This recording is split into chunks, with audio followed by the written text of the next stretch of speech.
Hello, everybody. Happy Wednesday. It is 12:10. First and probably only video of the week. Sorry, I haven't been getting out as many as I could, but the trading has been sensational, to say the least. Should be a good video. Let's just jump right into it. We have the conflict, the continuous conflict in Iran that is creating that volatility that we desire for stock trading and swing trading. The posturing and the back and forth is kind of something beyond me. At this point, I'm just focusing on what's in front of me, what I can trade and what I can't trade. So we're going to go through what the index is, what I'm holding, what I've traded, and what's on my watch list and what's worked.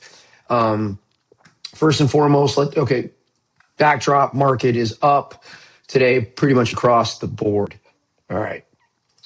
NASDAQ, main index that I use. I like the tailwinds. We had a pullback yesterday and Monday. This shows green on Monday, but strangely it was red. Same thing yesterday, so good, healthy little miniature pullbacks and then an upward day today. I think it is my opinion all dips at this point are to be bought. We're entering a power trend. Usually most power trends technically last between 16 and 24 weeks. It was a bit of an anomaly between last year. I think we went on 32 weeks or 28 weeks. So you get a consensus more or less of where you want to trade. And so you want to trade in that range. Oil up again today. I have, for the record, just to touch on that, last week I mentioned to short oil. I've been trading around a core position for the last 2 weeks. I shorted oil last week again pretty heavily. I covered half of that on Friday. Oil was down. That Friday is this day, that bar you see. I covered half. And when I say I covered half, I closed half the position. So I captured those profits. I added back on Monday that half, a percentage of it, and then I added more today. So now I have a full position of oil shorts, and I feel pretty confident about that. I caught this move also the week before, which was on constant negotiations and back talk with Trump and Iran. We get an up and a down and a swing and a roller coaster. So the USO is the oil fund. So I'm shorting this. And I'm shorting UCO. Both of them are shorts for me. So that's a traditional sell short on your brokerage, traditional short.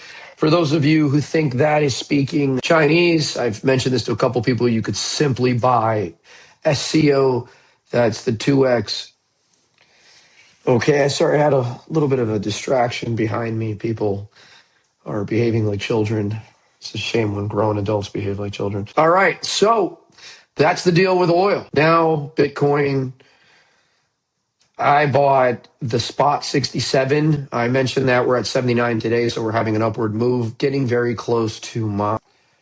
Sorry, technical difficulties. Again, my apologies. So we're very close to my first sell portion.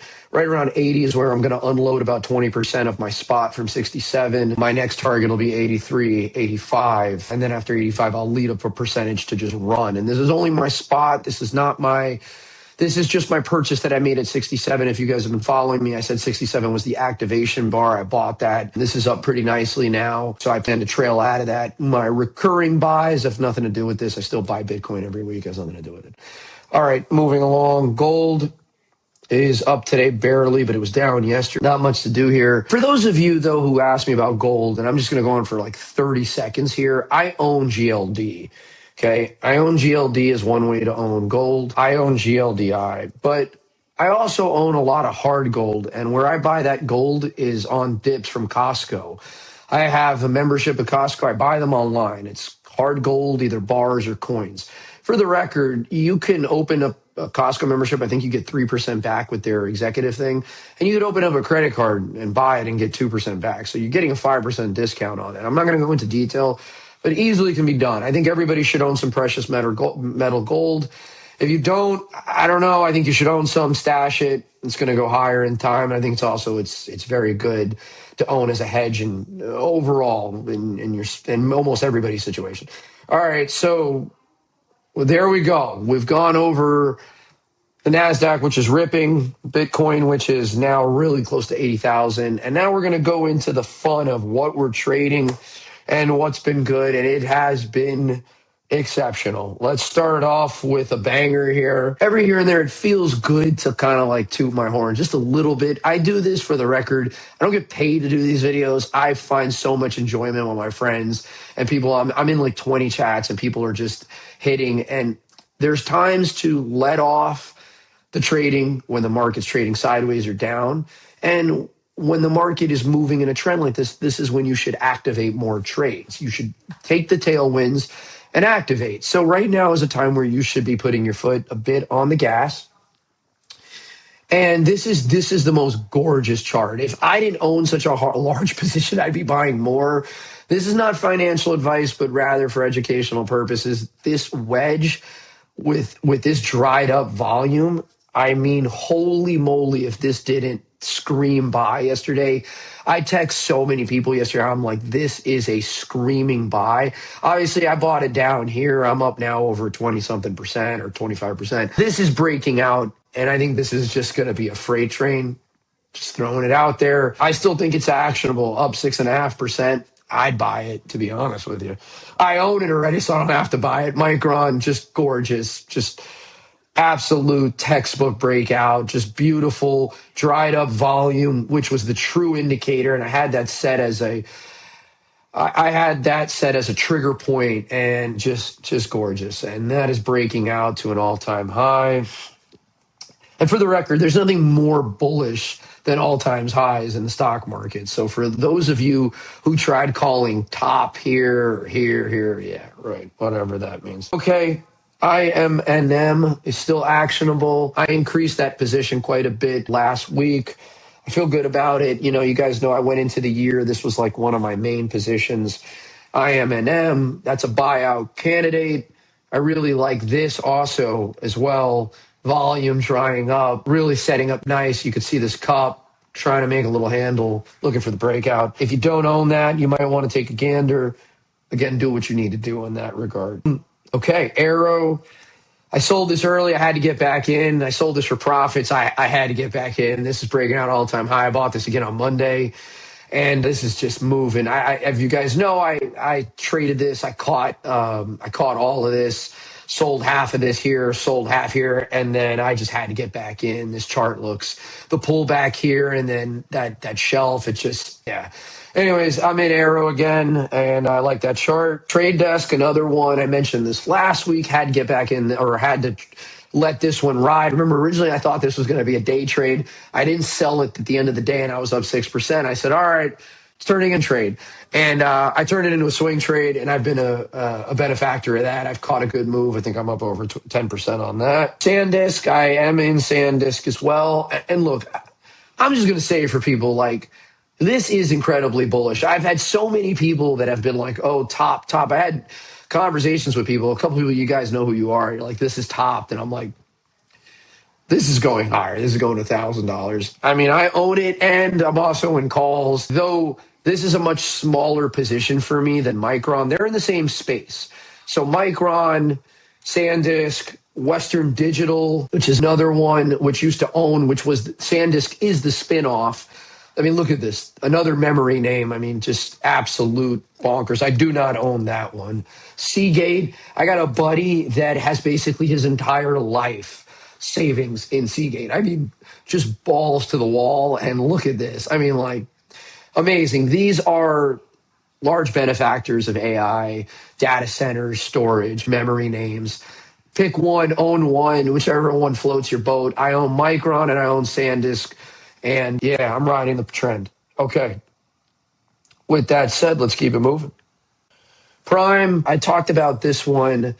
Primoris, I'm still in this. I'm up like 6%, though. This looks really still actionable. I mean, this is a cup. This is a handle. It does have dried up volume. And then what's the real trigger here is that up day had exceptional volume. I like this. I still think this is actionable for those of you who are interested in trading that. I still think that's actionable. And all right. Yeah. So for those of you, you keep asking, yes, it broke over the downtrend line. This still looks good. I still own it. I'm only just pointing it out that I own it. Do what you need to do with it. Okay. And is that, oh, AMD. How can I forget that one? I served that one up on a silver platter. Look at this baby just rocking and rolling. All-time high breaking out again. Just a quality company. Lisa Su, the CEO, really had some great comments. I listened to a bit of her comments at the end of last week.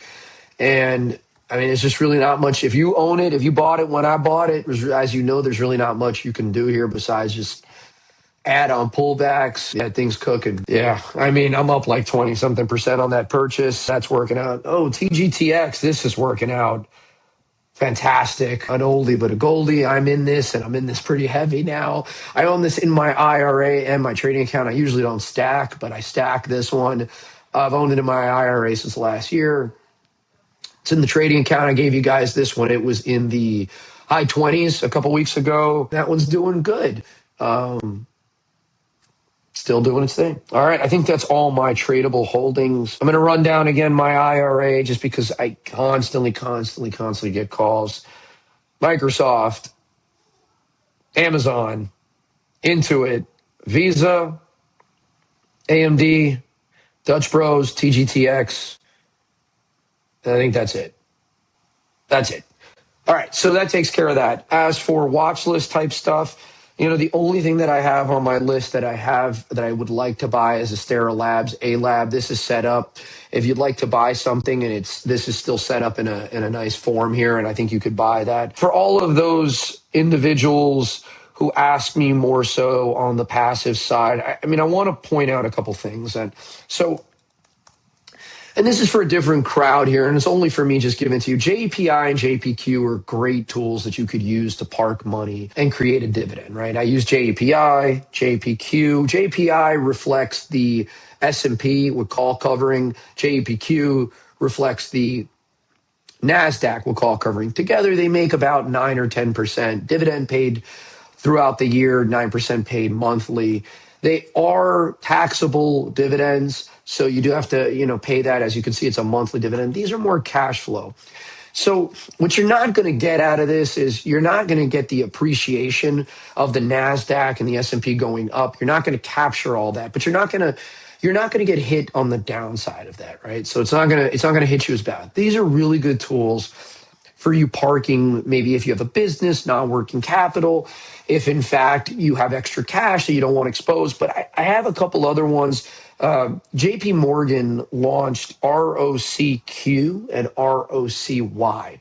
These are very similar, right? They're brand new, a little bit different in the structure of way they go. But the thing is, they pay a similar dividend.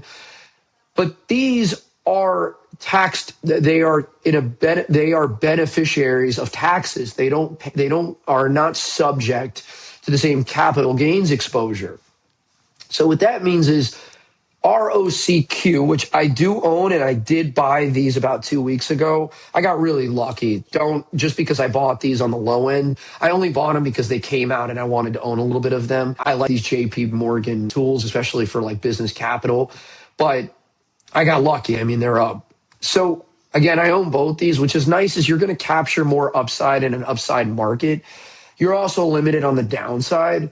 And these are good, and I would say almost better to have in a trading account. I prefer JEPI and JPQ in an IRA. The reason is it saves you on taxes. I'm not going to go down that thing, but what you should know is JPI, JPQ, great tools. I own them. More so IRA based. ROCY, ROCQ, more of a brokerage trading because of the tax benefit. Just throwing that out there. All right, that's all I got. I went through the passage of that. I gave you what's set up. I'm trying to dumb it down. Look, the Sienna is one that you can look at if you don't own. This is just strength. Today pulled back.